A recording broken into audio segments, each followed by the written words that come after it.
So welcome for what is our third and we believe final. We're going to try and get through the rest of the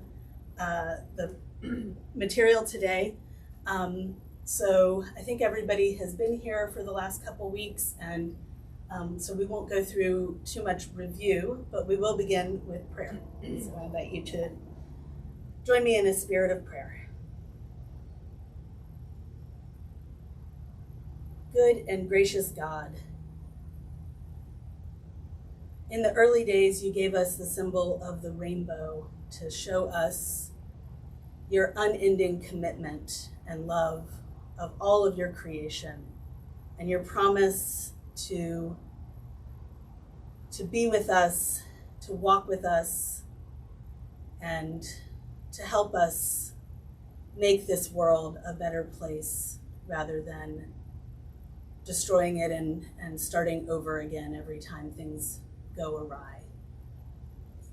Lord, that's why we're gathered here today, to learn together how to make this a better place, particularly for those of your children who identify as LGBT, for those who don't fit into what has become the norm for gender or sexuality. Help us to receive this information with open hearts and open minds, and help us to shift the norm so that everyone that we encounter feels like they are seen through your eyes and welcomed through your eyes and not through some human category. Lord, we ask this in your name. Amen. So, welcome. I went ahead and started the thing there. Before we get started, I just want to mention, last week, one of our members was here.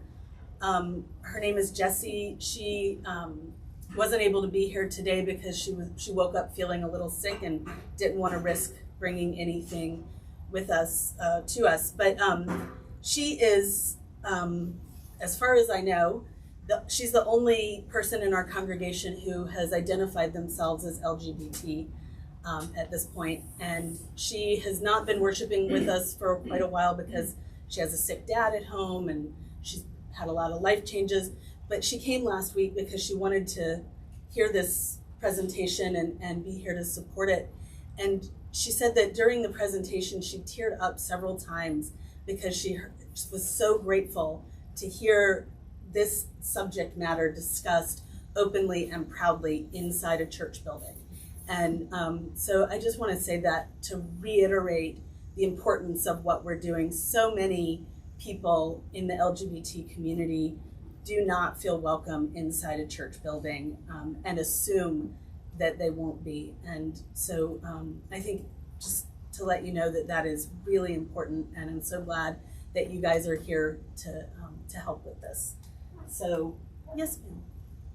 Along with that, exactly the same sort of thing, and I'm grateful to Grace for teaching me, because I was able to answer this question. Somebody, who shall remain nameless, stopped me and said, why does everybody have to have a specific label? Why aren't we just we the people? We're the Constitution. And I said, there are a lot of people who haven't ever been able to be seen for who they are. And I owe the ability to sort of answer that, at least have a rejoinder to it other than just blowing it off. To you, Grace. Thank you. So you want to just real briefly bring us up to speed on where we are, and then I will, because the next slide is mine. So just like the quick review, we've got like our basic terms are sex, which is what your biology and what you're assigned at birth, male, female, or intersex if you have a mix of hormones or body parts. Gender is your identity and what you feel you are, and so you might identify as a man or woman or non-binary or something along those lines, and that is different, that like may align with what you're assigned at birth, and it may be different. And your gender expression is the way that you express that, and often that will align with your gender identity. But if not, you might identify more as gender nonconforming, where your gender expression doesn't necessarily go along with how you identify. Okay. So we ended with this amazing slide about the non-human world, and just like 2 days after last Sunday's presentation, I saw an article about, where was that zoo? Was it in Melbourne, Australia, where two different couples, just like this last week, two different penguin couples, same gender penguin couples, paired up, and like they were the Gentoo penguins that do the little mating dance and like the little pebbles and stuff. So that was really interesting to see that just right after that. So can you hit to the next slide there? So Grace asked me to bring some of my knowledge and expertise regarding different cultures, because I've got an anthropology background, and then I'm doing my my doctoral program in about race and race relations in the U.S. But so I actually wrote my undergraduate thesis on the subject of gender and sexuality in different cultures around the world, and that was in 1993. So there wasn't a whole lot of conversation in the culture about it, but within anthropological circles, it was well known that, can you click the link there? That all around the world, all around the world, there are different cultures. We might have to like move that onto the, I don't know, it's showing up there but not here.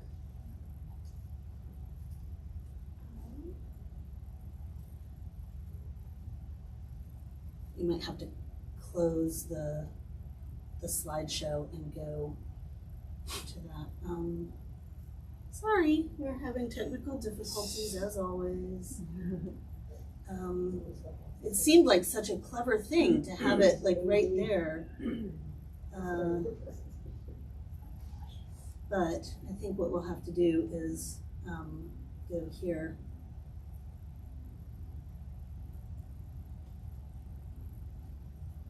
There we go. Okay, so all over the world there are cultures that recognize a multiplicity of genders and a multiplicity of sexualities.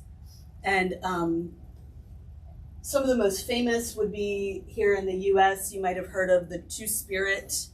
That's becoming a more and more well-known cultural expression within the Native American communities, where there's a third gender, so to speak, that's known as Two-Spirit, where that's somebody who might be born with male presentation, but who lives out their life as a female, or vice versa. In those cultures, generally, they do not, they don't. So this is one of the weird things about our culture, I think.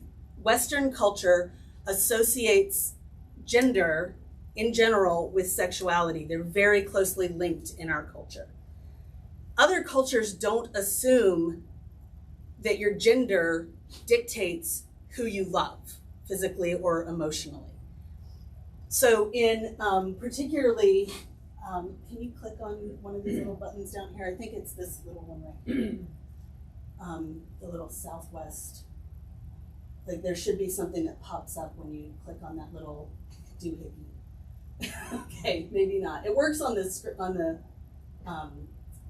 regular computer, but it might not work as well on the iPad. So in the Southwest, there's a culture that they're Zuni people, and there's a book called the Zuni Man Woman that was written back in the 80s. The Zuni people determine gender by the work that you do, not who you love, not so much the physical characteristics, but the work that you're called to do. So if you are female, if you are a woman, you do women's work. You weave baskets, you do agriculture, that's women, you care for children, that's women's work. If you are a man, you hunt, you go to war, you do the things that men do. I don't even know what else men do. Sorry. So that's that in their culture, that's how they do gender. Like that's, whereas, you know, in American culture, for instance, if you wear dresses and are attracted to men, then you're a woman. Like that's the way our brain kind of has that connection. So around the world, different cultures have different ways of ascribing gender. And for the Zuni culture, for example, a woman may have a lover who is male or may have a lover who is female, but because she does women's work, she is a woman, regardless of her physical characteristics. And so that's one of the examples. There are examples all over the world that are becoming more and more well-known.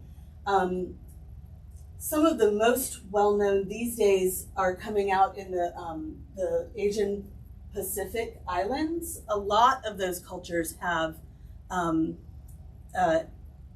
non-binary genders that fall in between, and some of them have 3 genders, some of them have more. In the Caribbean, there's an island, I think is it in Puerto Rico? You don't know. I'm looking at you like you know, but I think it's a small portion of either Puerto Rico or the Dominican, it's probably the Dominican Republic, where there's a whole region where intersex births are far more common there than they are in much of the rest of the world. There's just this like local genetic anomaly, so to speak, that that causes far more intersex births there. And they have traditionally not done all of the Western dictated surgeries and medical interventions and such, and just left that to nature for the child to determine their expression as they grow. So this section here in Africa is actually pretty pertinent to the next slide. So just note here the number. So this is at National Geographic. No, PBS. This is at pbs.org, and we will put the link to this in the video notes when we post this on YouTube. The last 2 are posted on YouTube, and we'll share the links for that soon. But so, and when you're on the website, you can click on each of these little things, and a little story will pop up that it will explain the reason, you know, that these are marked and what the gender and sexuality norms are in those cultures. I think I will also put a link to a TED Talk that I've watched about the history of gender and sexuality in the Philippines, which is really interesting, and they have a very interesting history in the way that they view and have dealt with differences of gender identities and expressions. Yeah, so the most interesting thing, because I like language, to me about that is that I did not know that it is actually inappropriate to use the term Filipino or Filipina, which is what our tendency to do is because we associate it with a Spanish ending. But in the Tagalog language, which is the native, the main native Filipina language, there is already a non-binary gender construct. So we don't need to do like Philippine they have a much less gendered language, and so they prefer just to have Filipino and not to separate it, because to them Filipino is gender neutral. Right. And so like we do like Latin X to indicate the non-binary. Which makes sense for the Spanish-speaking language, because Spanish is a very gendered language. So it makes sense to have a gender neutral option, but Filipino people, like I've seen things that have said from Filipino people that Filipinx, they do not want to use that term because in Filipino culture, they already have a very gender neutral language and culture, and so they prefer just to use Filipino. Yeah. So, so I wanted to talk a little bit about African American culture in the U.S. and the history and of queer people in the African American culture. I think one misconception that is really being pushed back against now is that African American culture and therefore African culture is anti-LGBT. And that's not the case. If you remember the map on the last one and all of those little dots on Africa, traditional African cultures, actually many of them, and not just the ones that were pointed out on that map, many of them have categories beyond the traditional male, female, Western gender binary or the traditional sexuality binary of Western culture. But in African American culture, that has not played out quite the same way. And a lot of that is because it's hard, sort of the explanation that has been given by many is it's hard enough to be Black in America. So why would you add another marginalized identity to that? And so a lot of parents have really pushed their kids not to express themselves as LGBT out of fear, out of worry. And that worry is very reasonable. Transgender Black women are far more likely to be killed than a transgendered white woman or a Black woman. The transgendered Black lives are in danger. It's a very clear trend in our culture, and it's very important to be aware of. But that doesn't mean that there is not room in many parts of the African American community for LGBT folks. And I don't know if you know who all of these people are, but this woman was one of the founders, the people who started the Stonewall uprising. Marcia P Johnson. Marcia P. She is Johnson. often credited with having thrown the first brick, but that is actually not true. She has stated that she was not the one who did that. But she was a very influential and important member of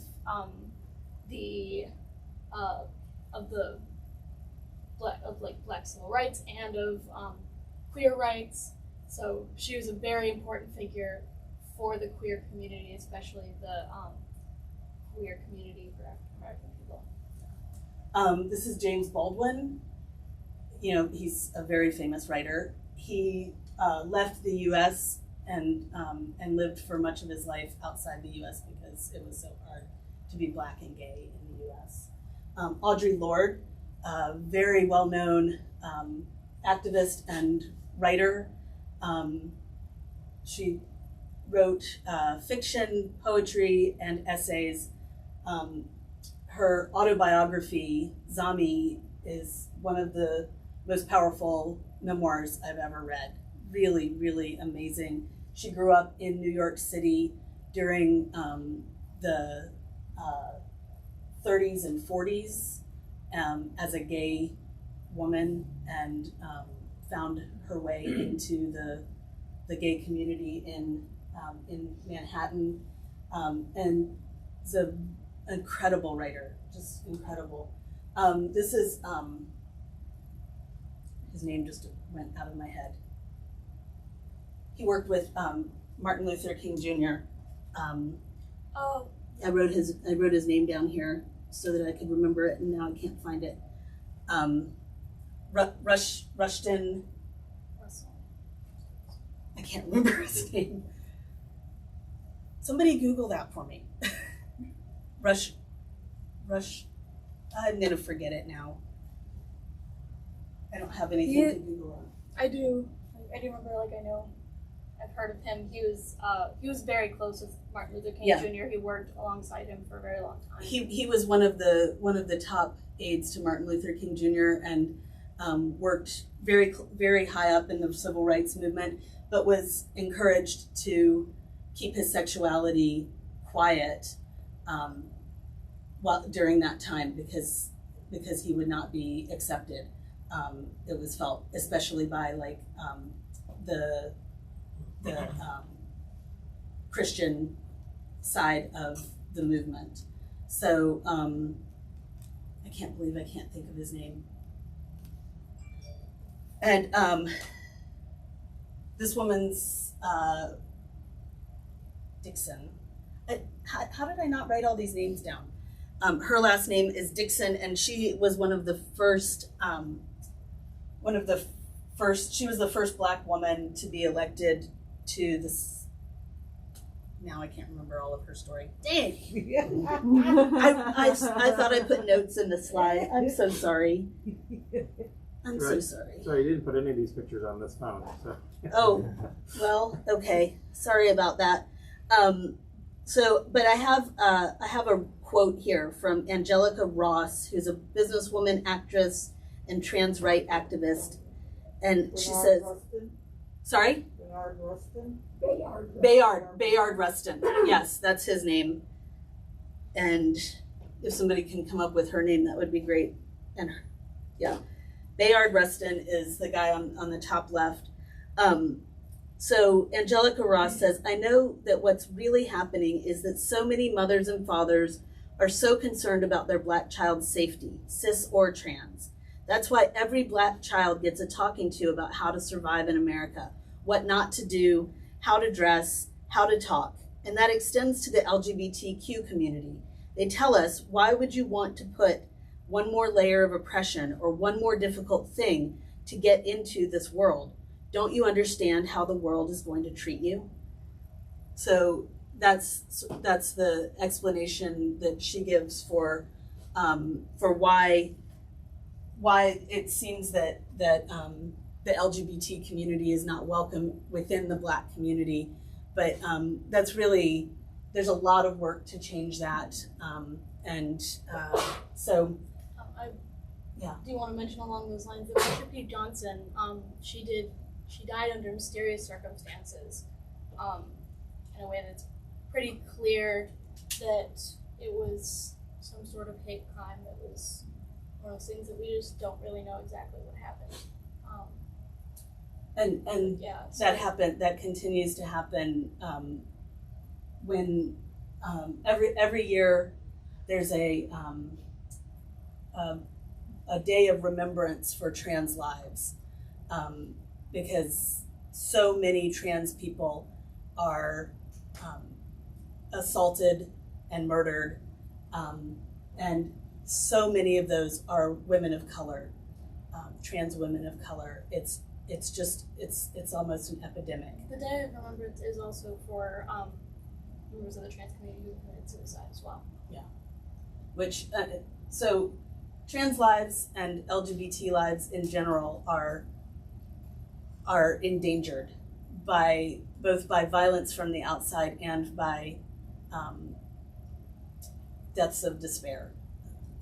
It's just unfortunately, because of the lack of support in the culture in general, trans lives are very, very much endangered. Yes, Kathy? The unidentified woman is Ernestine Eckstein.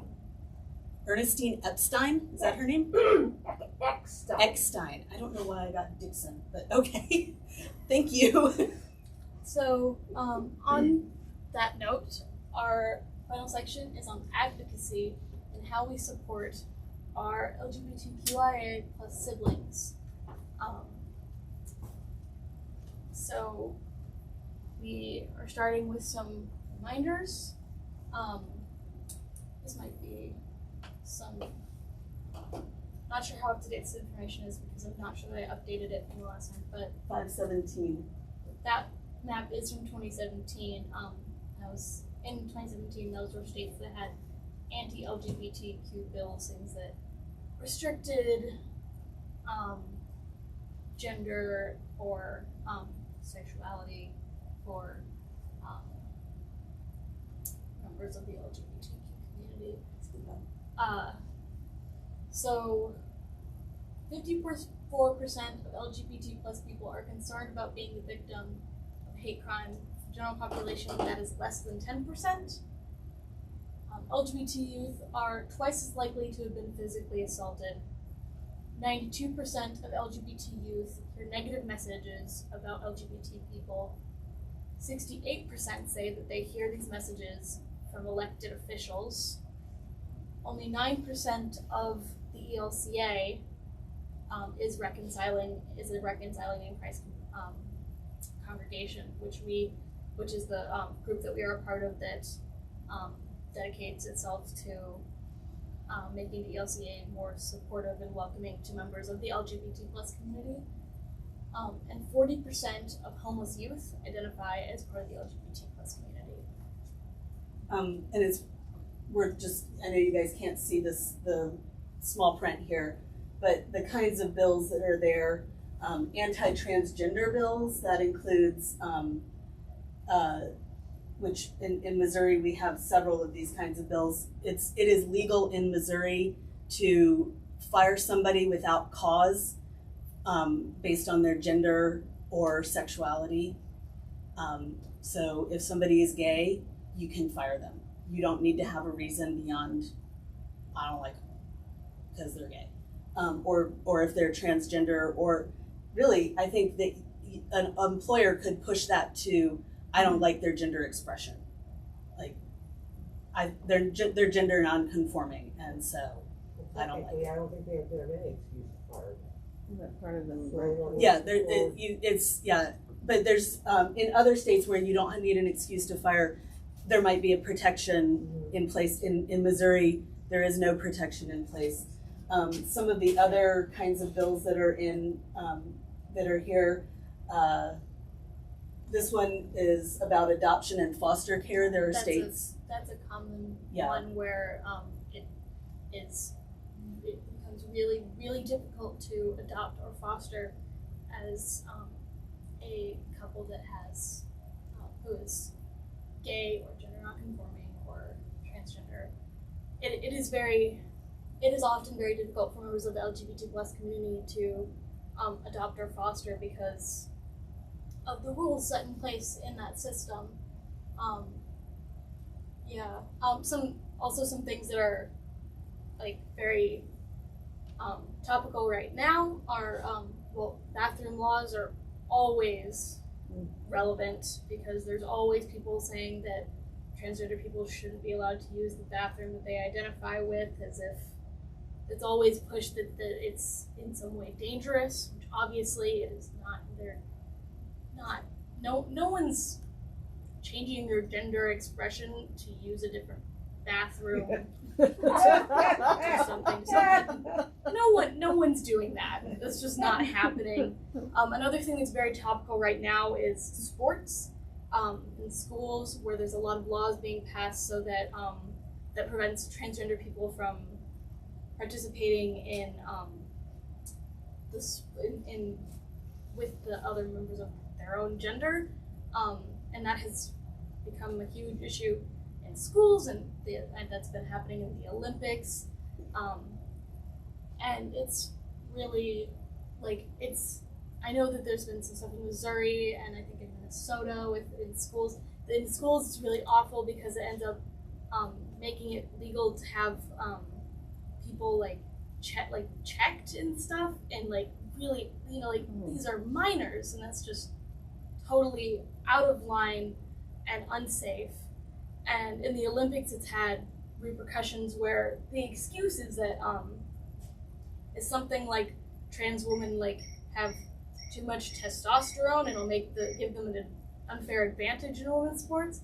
But once they start regulating that, lots of women have naturally high levels of testosterone and it does not, there's no evidence that it actually affects their performance. And there's never been a question of whether they needed to test to see if men had too high a testosterone. Like, is there some level at which men need to stop having testosterone? Yeah, so this is and there's something other than men, like that's never been or a low level, and then they're moved to the women, like that's never. It's absolutely ridiculous, and it's ended up having consequences for trans women and intersex women, and there are cis women who have had like trouble, like I think who've been like barred from events because they had naturally high levels of testosterone, which is absolutely ridiculous. That's just their natural way of being. And like, I mean, what else defines sports other than people having natural differences in their bodies? That's how people win things. That's just how it works. And I think it also has particularly affected Black women too, who I think end up getting subjected to those things more often. The other kind of bill that is really prominent right now is the healthcare access kinds of bills. There's a lot of bills in different states that are trying to push for limiting access to gender affirming medication, surgery, all kinds of things. So the main thing that it gets talked about is puberty blocking medications. There are medications that are often given to transgendered children around the time of puberty to block the onset of puberty until they are old enough to really be able to make a decision about gender affirming medication or surgery or whatever. And nobody does gender affirming surgery for a 13-year-old. It's just not something that's done. They'll do it to a baby without the baby's consent because the baby's born intersex, but they won't do gender affirming surgery for a 13-year-old child. But they will talk about puberty blocking pills, and no, I don't think it's legal anywhere. And I don't think doctors consider it ethical anywhere to give like tea to a underage person. I think you have to be 18 almost everywhere to get tea. There's definitely some sort of age limit, but you can get, as a teenager, you can get hormone treatments if you have permission from a parent in some states. In some states. Do reconciling congregations like your own receive any pushback or consequences from the denomination? No. Okay. There are, so I know you guys aren't ELCA, but even our ELCA folks might not know what our hierarchy is, but congregations in the ELCA are self-governing. So they have the ability to call and to uncall a pastor, without the bishop's say, and that, so we're completely self-governing. So we can make a decision to be part of reconciling works, but then we're also part of a synod in our area. This is the synod. It's Missouri and Kansas, but there are 65 synods, I think, in the ELCA. And some of the synods are actually reconciling in Christ synods. Like this, in California, I think there are 2 or 3 reconciling in Christ synods. And then some of our seminaries are also reconciling in Christ, and have done the work to affiliate themselves.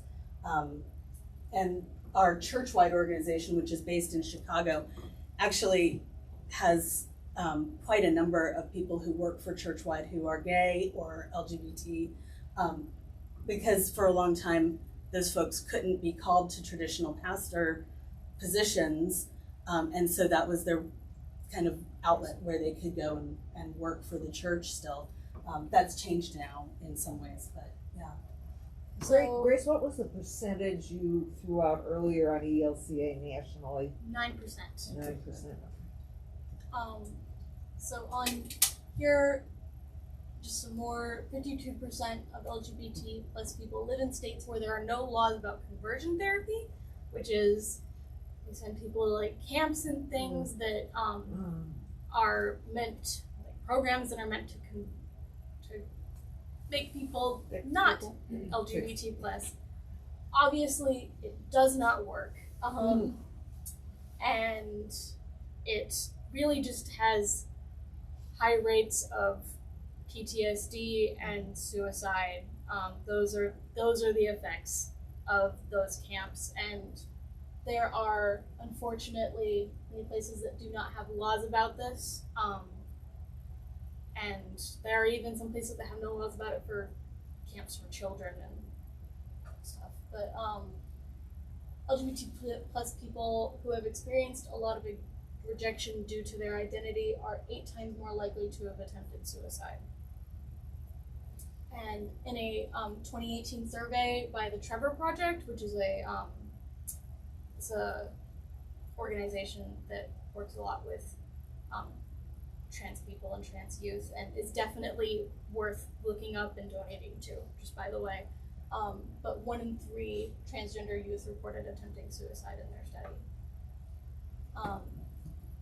This shows, these are the pink are all the states where employment non-discrimination laws do not explicitly cover gender and sexual identity. These 3 states, Wisconsin, New York, and Vermont, have statewide employment non-discrimination laws that cover only sexual orientation, not gender identity. Virginia is added to the list now of states that have protection laws for that. And so that's the gray, all of those states that are in gray plus Virginia have employment. And I believe that map laws. is on conversion therapy laws. Yeah, I think that's right. Yeah. Does anyone have any questions about any of those, the things we've gone over, laws and things that people go through? Okay. And I'm going to, this is around the world, LGBT rights. I think you added this map. I probably did add this now. Yeah. So these are where there are, The dark blue, like the U.S., that's where marriage is legal. So New Zealand and the other dark blue. The light blue, like Australia, is where other types of partnership or cohabitation are legal, but it's not marriage. There's like, the dark red shows where there are death penalties still, and the lighter red is for life in prison, and everything else is somewhere in between of like less laws on things or less extreme laws than those ones. But yeah, so it just shows that we have a long way to go in the rights of people around the world. It is very important, just by the way, not to like associate all these places with, being like, super anti-queer friendly, because it's the government's enforcing these things, and you just don't want to stereotype people from those places, because the queer people who live in those places are the ones who are suffering, and so you want to be welcoming to those people. And some of these places, like Japan has same-sex unions not recognized, but there's a very vibrant LGBT community in Japan. And so just because it doesn't show up as marriage is legal or whatever, doesn't mean that they're not supportive, that there's not a good, supportive community there. And even in many of the places where there are harsh laws, many of those are from American and European influence and not from the roots of their own culture. So, really not fair to blame them for the rules they have when like the people of European descent are the ones who made it so that there are those laws in the first place, even if we've now gotten rid of those kind of laws. Because, imperialism. Yeah. So this is me again, huh? Okay, so I wanted to introduce the concept of intersectionality because that is one of those phrases that shows up in the conversation a lot these days, especially because this whole thing about critical race theory is showing up in the conversation a lot these days. And intersectionality is a term that actually was founded or coined by one of the founders of critical race theory, Kimberly Crenshaw. And what it talks about is, so this is a whole lot of different identities. Let's see, I'm just gonna start from here. Male and masculine, female and feminine, male, white, European heritage, heterosexual, able-bodied, credentialed, as in, you have a particular education that gives you a credential, young, attractive, upper or upper middle class, Anglophone, speaking English, light-skinned or pale-skinned, Gentile, non-Jew, fertile is actually, so these are like the privileged categories in our society. So in some way or another, our society discriminates or others or marginalizes people who are not on the top of that. So infertile, Jewish, dark-skinned. Okay, sorry. So the idea of intersectionality is that while you may be white, you may be female, or you may be of non-European origin, but you may be an Anglophone. Intersectionality talks about the ways that your multiple identities all play into the way that you are in the world.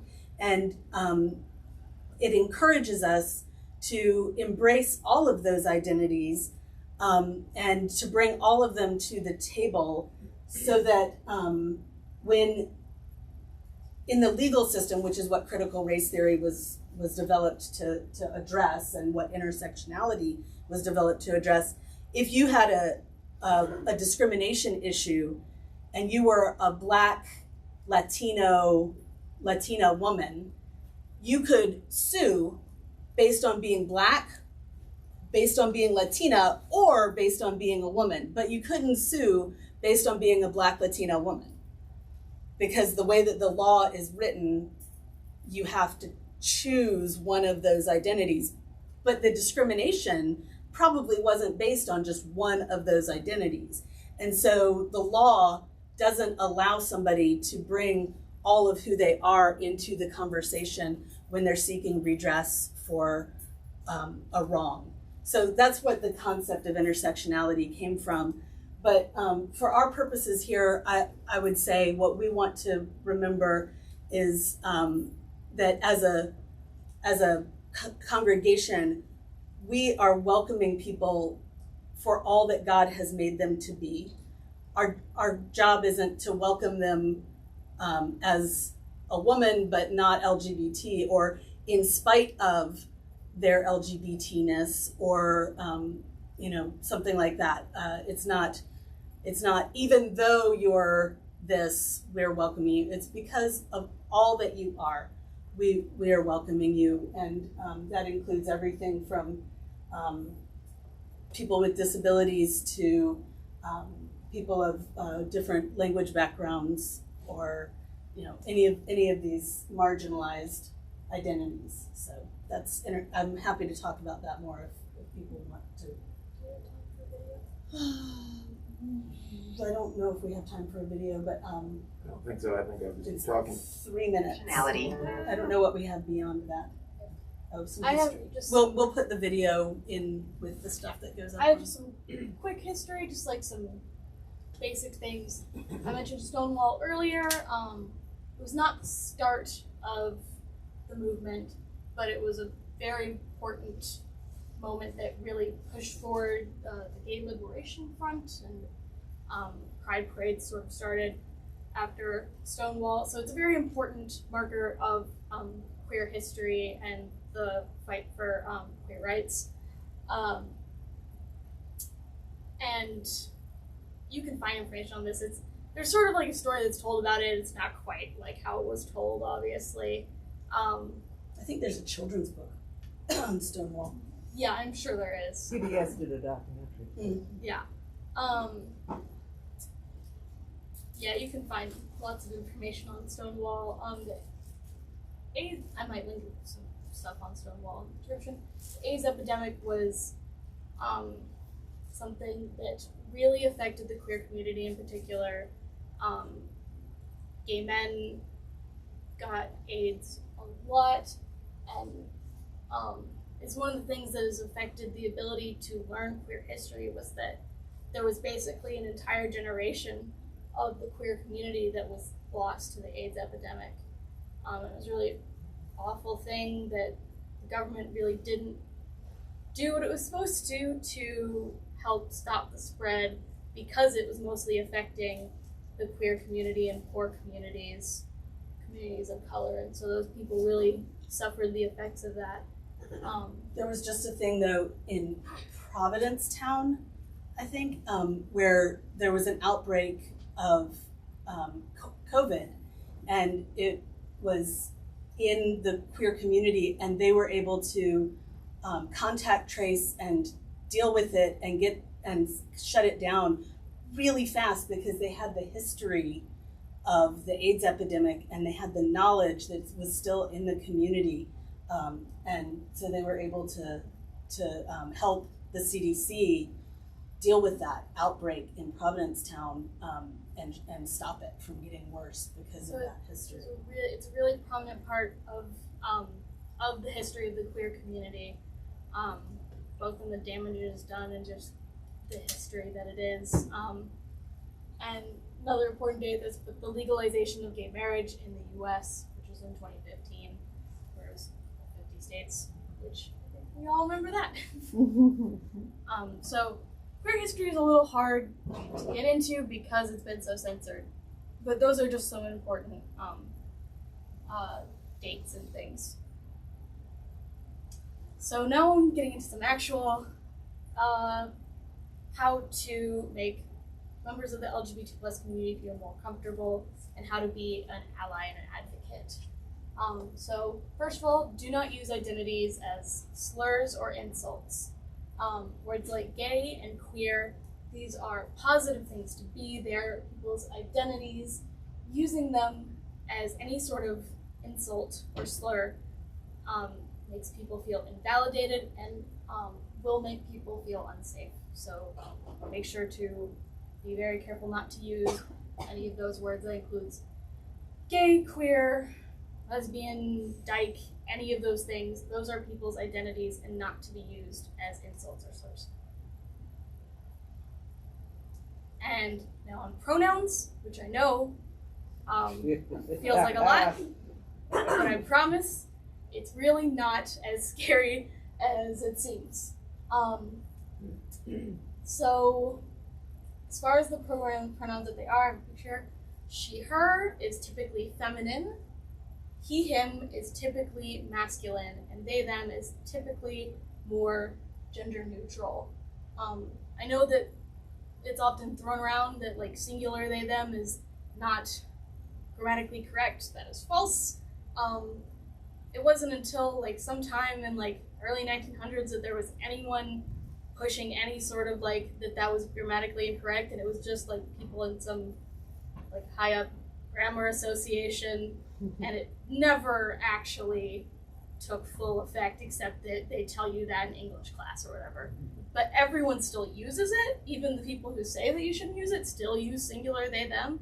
You know, if you don't know someone's gender, you say like, oh, I saw this person today, and you'd say, oh, what were they doing? Like, that's just what you use when you don't know someone's gender.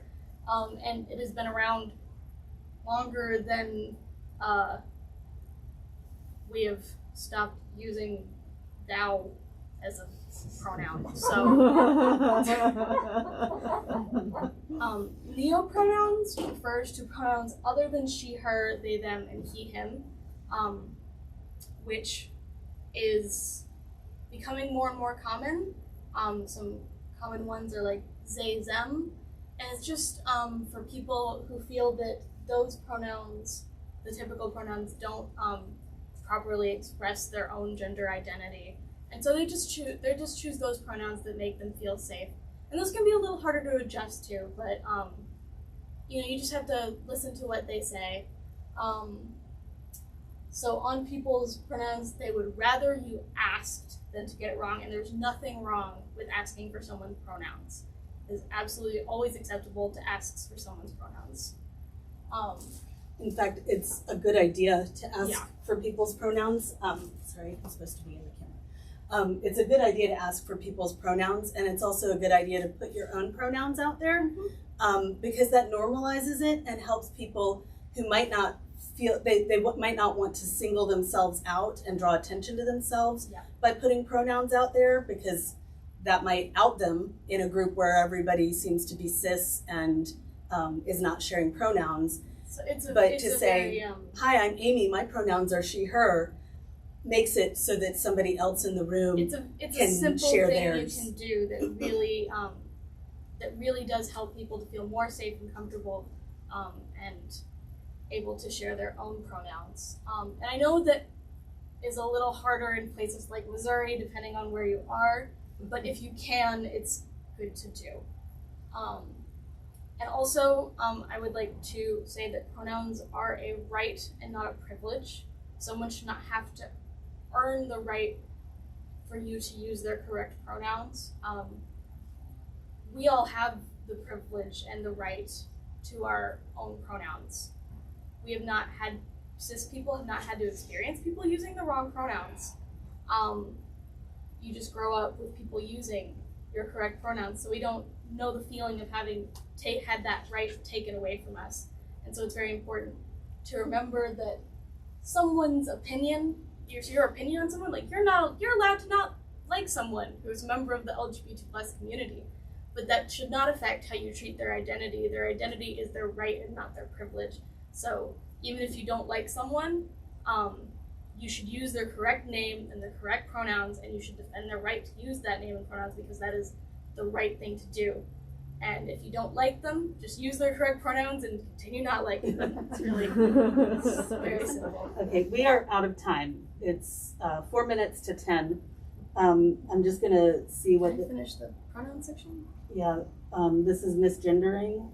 And so this is ungendered. just if you use the wrong pronouns. It happens. So misgendering is when you refer to someone by the wrong gender identity. If you accidentally call someone a man who identifies as a woman, or if you accidentally use the pronouns or name. And all you have to do is apologize and correct yourself and move forward. So if I was talking about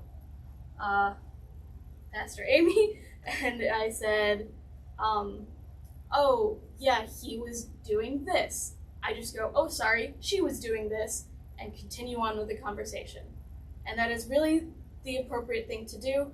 You don't need to make a big deal out of it. It's really like, trust me, they are used to it. It happens a lot, and it really means a lot if you just apologize and correct yourself, because a lot of people don't correct themselves.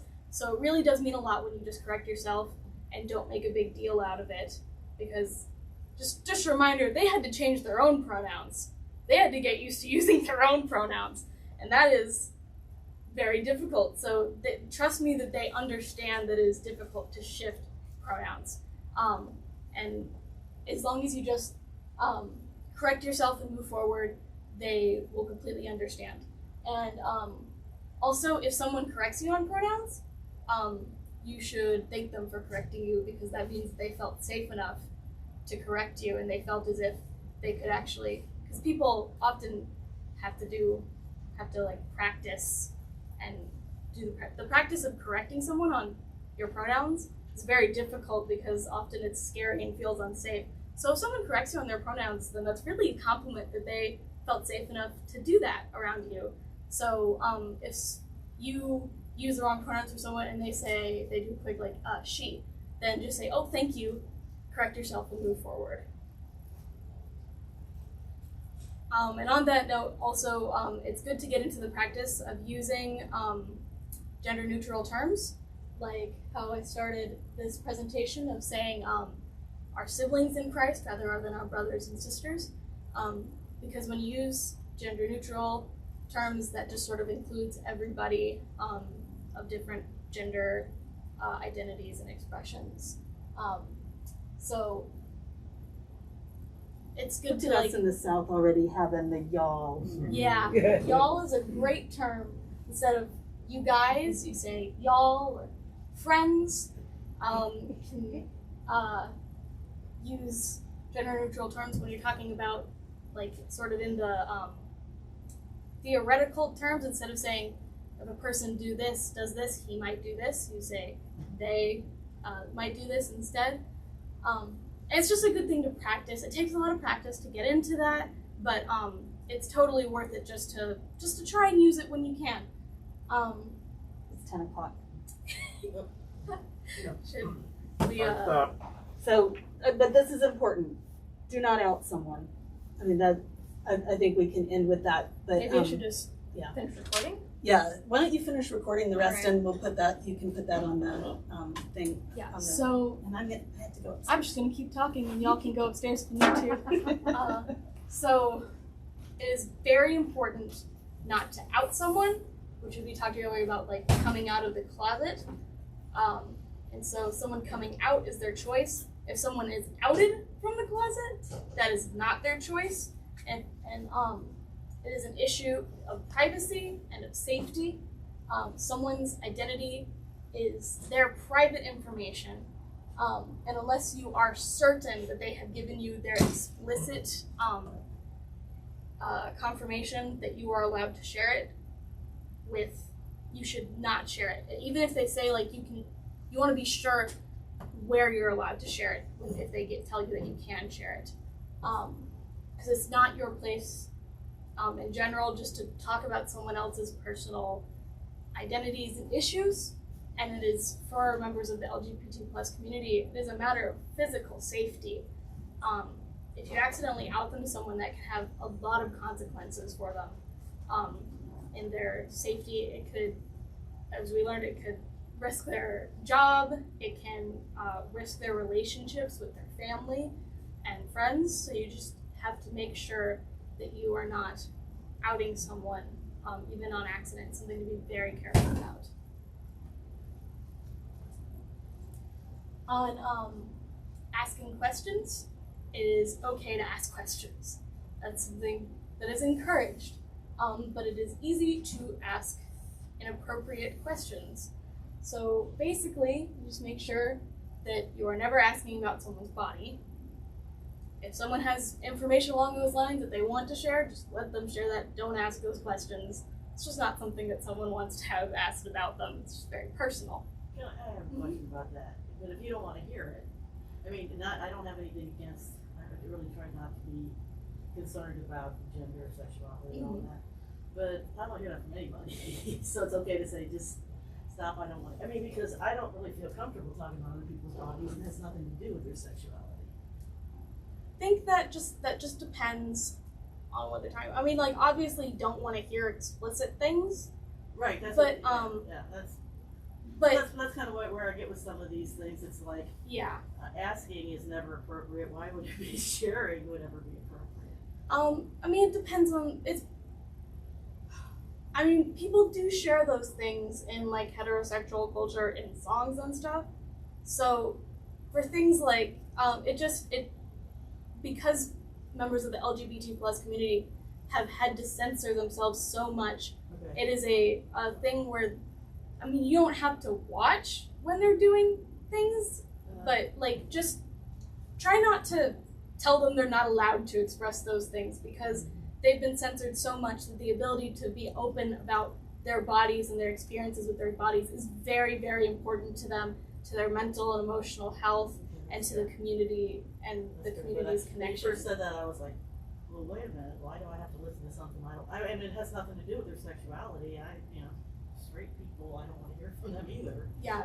That's, It's just, you just want to make sure that you're not censoring someone or telling them they're not allowed to do that. I mean, if you go to a pride parade, you're probably going to see some more explicit kinds of things. If you're not going to like the family parade, there's like usually like a family parade as well, and it's like on a different street the same day. But you will see those things because it's a place where people are being open about their bodies and their sexuality. And so just know that if you're going into those communities, those things are going to be there. And we want to continue to leave that to be the safe place for those things that it is. that's fair. Okay. Yeah. That makes sense. Thank you for Mhm. clarifying that for me. So also, people have no obligation What? to answer questions. If you ask them questions, make sure that you Yeah, always yeah, state sure. that it is okay for them to not answer if they don't feel comfortable when you're asking a question, so that they have the option to opt out of that if they don't feel comfortable. And just Grace, don't it's want time to say goodbye. I hate to do this, but I have to get the equipment upstairs. Oh, right. Amy needs her stuff. Wait, let me see. I just have a reminder to keep educating yourself, and here's contact information for us. You can email me anytime at geappell@gmail.com or mom@pastoraimee@gmail.com. Always welcome to questions. Of course, you can also talk to me like after service if you have questions. But while I'm at school, or if you don't know me very well, I'm always open to questions at those emails. If you have questions, even if you have like a specific situation that you want some advice on, I'm happy to Stopping. offer that.